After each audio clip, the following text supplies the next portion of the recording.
This is run by a group of elite families. They're the shareholders of XYZ Bank.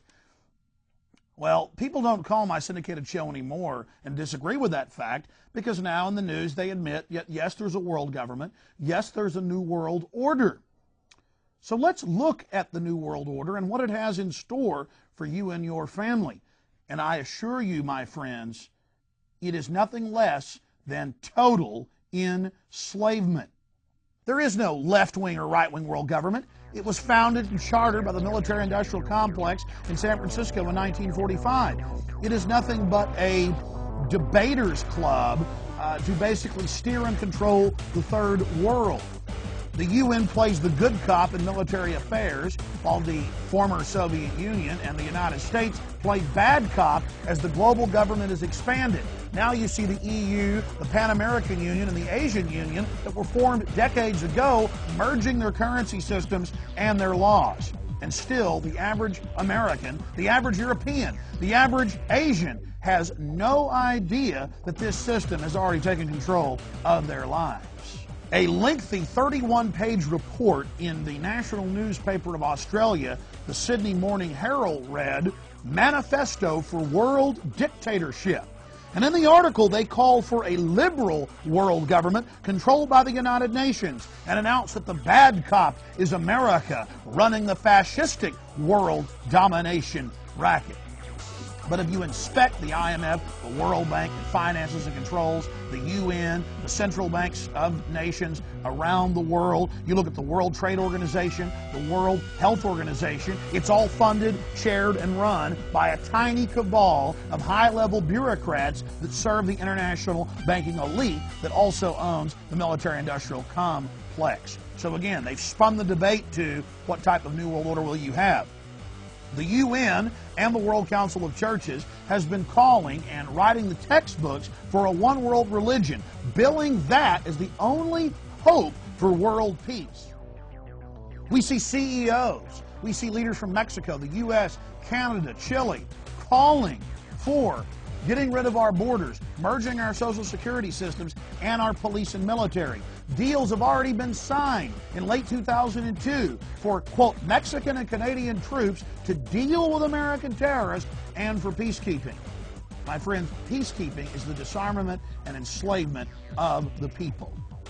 The New World Order also allows European Union-controlled and financed corporations to buy up critical government services like waste, water, and electricity. Privatization isn't private at all. It is simply a partnership between select corporations that act more like organized crime rings or modern pirates allied with government, bringing you this tyranny. The Project for a New American Century, founded in 1997, was run by Dick Cheney, Jeb Bush, Wolfowitz, and of course Secretary of Defense Donald Rumsfeld. And the Project for a New American Century called for a New World Order in its writings that can be viewed at their website. They said that there needed to be a, quote, Pearl Harbor event to speed up the New World Order and to get the American people behind a national draft and behind a war of aggression against 62 countries, a war that Bush has said will last generations. But the New World Order also goes back into history. They orchestrated World War I, and they've bragged about it. And they tried to get their League of Nations, the first UN. When that failed, they needed a bigger war, and they certainly generated that with their asset, Adolf Hitler, who they funded and trained. In fact, I have the news articles out of large establishment East Coast newspapers from the early 1940s where the president's grandfather, George Bush's grandfather, Prescott Bush, actually was arrested and fined for trading with the enemy, running over 50% of Nazi steel production through Brown Brother Harriman. And in fact, the London Guardian reported from now declassified secret documents that Hitler saw the Duke of Windsor, the man who would be king, as no enemy, U.S. files reveal. Well, of course, the Duke of Edinburgh lived in Germany during most of World War II and then escaped near the end to fascist Franco Spain. The British have engineered these disasters time and time again, by controlling both sides of conflicts, they take over in the aftermath. And who's one of the main banking families behind major wars going back to the battle at Waterloo? The Rothschild family, the family that bankrolled Europe. And every time we investigate a major scandal or a company being sucked dry before being imploded and pension funds being stolen, we run right into the Rothschild family, namely their British subsidiary, N.M. Rothschild. You also have the Crump family in Germany that owns many of the publishing companies in the world. They weren't prosecuted after World War II, certainly not.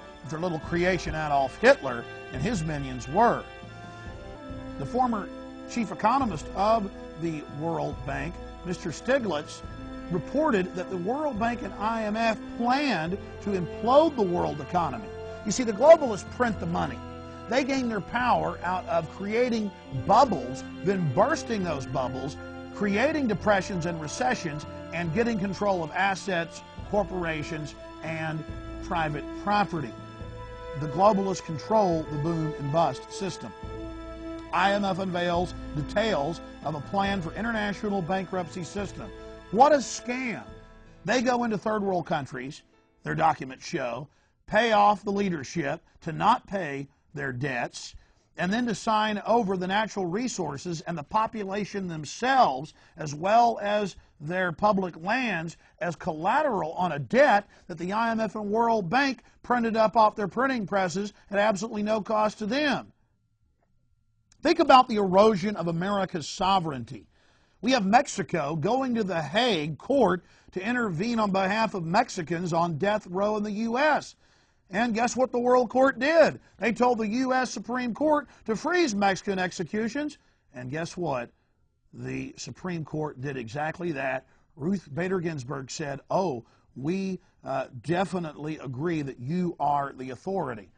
Already, our courts under the control of the United Nations. And we have the International Criminal Court coming to life, and it doesn't even respect the basic rights contained in the Magna Carta, much less the Bill of Rights or Constitution. We have to learn to say no.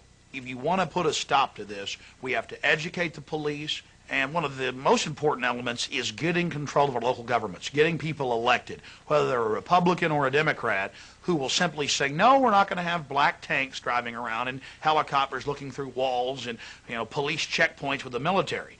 We're not going to allow that because we've seen this escalation. And Americans have to learn to say no.